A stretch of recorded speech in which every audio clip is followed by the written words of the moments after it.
बहकर ही मैं निर्मल रह सकता हूँ। यदि मैं अविरल नहीं बहूंगा तो तुम कितने भी एसटीपी लगा लो, कुछ भी कर लो, मैं निर्मल नहीं रह सकता। मेरी निर्मलता के लिए अविरलता जरूरी है। जब तक मैं अविरल रहूंगा तब तक ही मैं निर्मल बना रह सकता हूँ। तो मैं निर्मलता पे बहन जी की बात पे आऊँगा, लेकिन बाद में आऊँगा, क्योंकि जो इम्पोर्टेंट बात होती है उसको बाद में कहा जाता है। जो मन की बातें होती हैं उनको थोड़ा पहले कर लेते हैं, पर मैं मन की बात नहीं करने वाला हूँ आपके साथ, मैं दिल की बात करने वाला हूँ। और दिल की बात जब हम करते हैं तो फिर हम बंध के नहीं रह सकते। दोस्तों, सबसे पहले हमें ये समझ लेना चाहिए कि हम लोग नदियों को देखते कैसे थे, नदियाँ हमारी दृष्टि में क्या थी, और नदियों को हम कैसे अपने जीवन में उनके बच्चे बन के रहना चाहते थे। आज हम नदियों के बच्चे बन के नहीं रहना चाहते, आज हम नदियों के नियंता बन के रहना चाहते हैं, नदियों को कंट्रोल करके रखना चाहते हैं, नदियों को बांध के रखना चाहते हैं।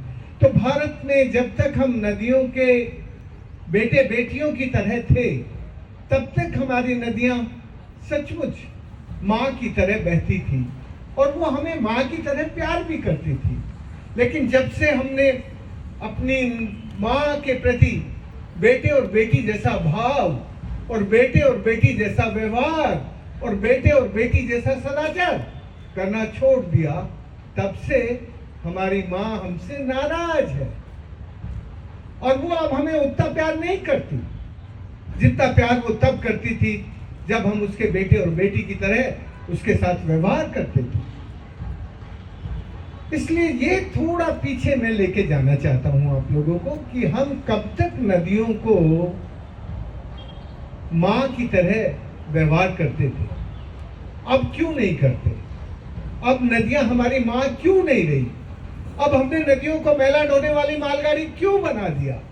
ये हमारे व्यवहार और सदाचार में माँ को मैला ढोने का काम लगा दिया कि माँ अब तू हमारा मैला ढोती रहे, अब तू हमारी माँ है कहने के लिए। माँ कहने के लिए है, व्यवहार के लिए माँ नहीं है, सदाचार के लिए माँ नहीं है। माँ केवल बताने के लिए है, बोलने के लिए है कि नदी हमारी माँ है। पर अब हम नदी के साथ माँ जैसा व्यवहार क्यों नहीं करते? दोस्तों, जब तक हम नीर को जानते थे कि नीर हमें बनाता है, नीर हमें बनाने में मदद करता है, नीर के बिना हम बन नहीं सकते, तब तक हम नारी जो हमें तैयार करती थी, हमें बनाती थी, हमारा रूप देती थी, अपने 9 महीने पेट में रख के जो हमें सृजित करती थी, जो हमारी क्रिएटर थी, उसको हम मां की तरह व्यवहार करते थे। और नदी को हम जानते थे कि हमारे जीवन में वो आर्थिक प्रवाह हो, वो आध्यात्मिक प्रवाह हो, वो सांस्कृतिक हो, वो सभ्यता के प्रवाह हो, वो सब नदी के साथ जुड़े हैं। नदी के बिना हमारी कोई सिविलाइजेशन इस दुनिया में बनती नहीं है। जितनी भी सिविलाइजेशन है वो नदी बनाती है। इसलिए हम भारत के लोग नदियों को केवल माँ कहते नहीं थे, माँ जैसा व्यवहार करते थे, माँ जैसा नदियों के साथ सदाचार करते थे। तो जब तक हम नदी के साथ नदी जैसा व्यवहार नहीं करेंगे, तब तक हम किसी दूसरे के ऊपर डंडा नहीं चला सकते। हमें दूसरों के ऊपर डंडा चलाना है, चलाएंगे, लेकिन कब? जब पहले हम अपने ऊपर डंडा चला लें। जब तक हम अपने ऊपर डंडा नहीं चलाएंगे, तब तक हमारा डंडा दूसरों के ऊपर असर नहीं करेगा।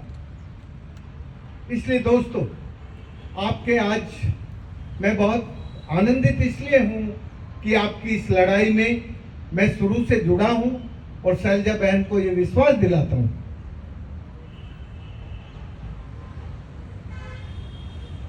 हम या तो किसी के हाथ लगाते नहीं, लगाते हैं तो अंतिम दिन तक की तैयारी रखते हैं।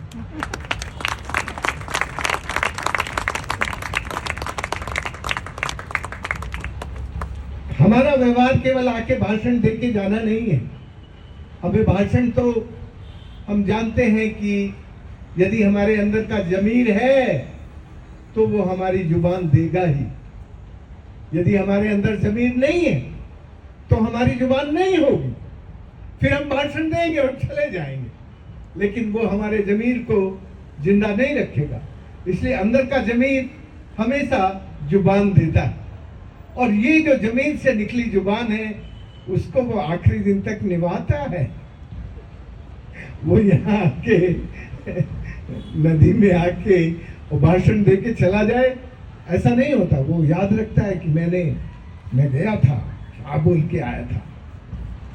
फिर हम नेताओं की तरह बोले को भूलते नहीं है, याद रखते हैं आखिर तक। इसलिए शैलजा बहन, इस पर आपको विश्वास ही रखना है कि हम तुम्हारी लड़ाई में तुम्हारे साथ हैं। जब भी तुम लोग याद करोगे हम आएंगे। ये केवल आज कुछ अच्छे काम करने वालों से मिलना जुलना, ये जो सदाचार है ये तो एक जरूरी हिस्सा है जीवन का, इसलिए इसको जीना ही चाहिए। दोस्तों, मैं आपको बस इतना स्मरण कराना चाहता हूँ कि भारत के लोग जब तक मंदिर, मस्जिद, गिरजाघर, गुरुद्वारे में नहीं जाते थे तब तक वो इस दुनिया के गुरु थे। क्यों थे गुरु? क्योंकि भारत के लोग अपने भगवान को पहचानते थे कि उनका भगवान किसी पुजारी की चाबी में बंद नहीं होता। उनका भगवान किसी पुजारी के ताले में चाबी से उसको कोई बांध नहीं सकता। उनका भगवान तो उनके साथ रहता है। और वो भगवान कौन था? वो भगवान था पंच महाभूत।